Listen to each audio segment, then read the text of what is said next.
Good afternoon. I'm sitting here in Newry in awe of the courage of the participants, those that we saw and those that we did not see. I'm in awe of the skill of the facilitators, but especially in awe of the heart of the artists, both local and international. I am sitting in awe of Plan B, Elaine's anti-COVID 19 technological miracle. Something wonderful happened in the shadow of COVID 19. We had links with the United States, with Germany, with Colombia, and of course now in the borderlands here in Newry.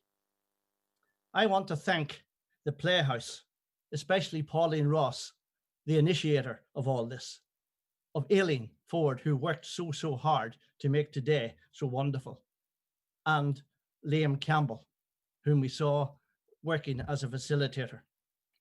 I want to thank Holywell, especially Jared and my old mate, Eamon Baker.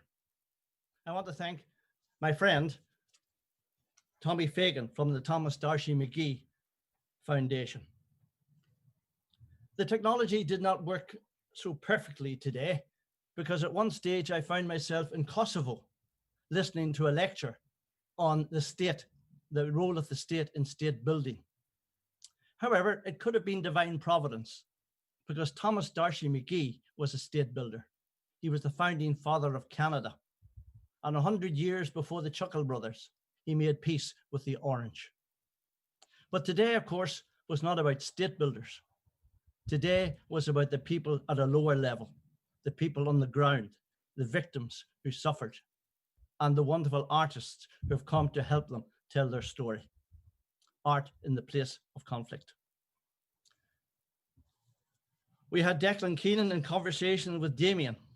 He showed the virtue of virtual reality in not only presenting stunning color, but in allowing families ownership and showing that virtual reality can be a powerful tool for collaboration. They were voices from the heart of the Troubles. We had Liam Campbell and Joe Campbell, who in conversation with the Reverend Latimer, David, told us about the graphic novel and the development of the graphic novel. Joe valued the affirmation of the experts who came to Derry to give him the confidence to move forward. The graphic novel showed the reaction of people to vicious actions. David welcomed the lighting of a candle that would become a torch. And Joe told us about our time stone throwing in Derry, jiving in the dance hall. But most of all, she told us about the line of coffins on Bloody Sunday, and it touched our souls. We moved then to the artist's perspective, with 4 people taking part on the 1972 set. Joe Egan told us about the crack in everything. Eileen told us about the boxes that she opened in people's minds. Conan McIver, Forgive Me Not, the film. We then moved to Eileen and her question of legacy and the book and the podcast, both innovative and wonderful. Then we moved to John Paul Lederick and Jared Dean. John Paul is truly a peace builder, and he presented us with many metaphors, including the metaphor of the bridge. But he did point out that the keystone, you could not start with the keystone. He talked about the joy of our mistakes, and even when there's pain, it is worth it. Even when we lose, the pain is worth it, but eventually we win. He talked about a small colony of impulses begging to be noticed. And I suppose that is a metaphor for our victims and the voice that he and others have given them. One thing that struck me was this term, it takes courage to unlearn. And given our ethnic origins and our ethnic prejudice, that is something we all have to do. He pointed out that our reality is exclusive to us, and in that, it separates us from other people's reality, and that we have to crack the bubble and make contact with other people. We then had Mary talking to Giles Dudley, the photographer, and his wonderful story about the two people in Syria.